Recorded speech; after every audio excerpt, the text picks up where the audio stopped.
beberapa faktor yang mempengaruhi masalah ekonomi.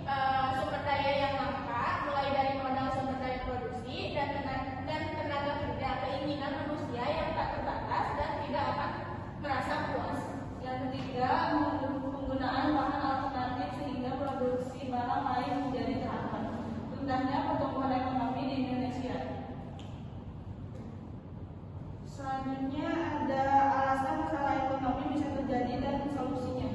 Berikut ini beberapa alasan kenapa masalah ekonomi bisa terjadi dan solusinya dalam bentuk ekonomi mikro.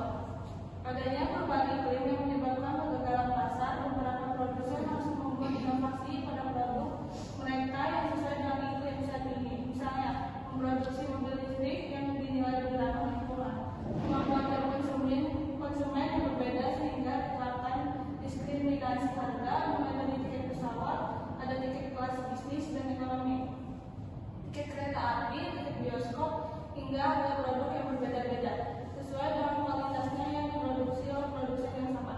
Kondisi pasar yang jauh dari ideal membuat beberapa orang harus berupaya menciptakan persaingan pasar yang ideal agar menjaga harga tetap rendah dan kualitas produk tetap baik.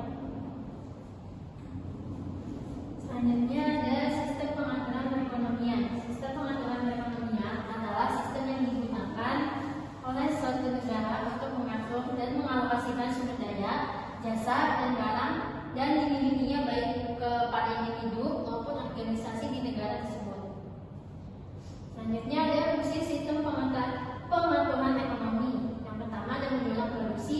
Sistem ekonomi menjadi pendorong bagi masyarakat untuk melakukan kegiatan produksi agar kebutuhan tercukupi. Yang kedua ada koordinasi.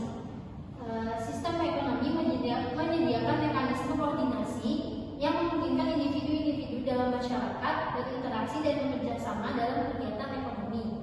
Yang terakhir dan ketiga ada distribusi. Sistem ekonomi memberikan metode tertentu untuk memastikan hasil produksi dibagi secara adil di antara masyarakat.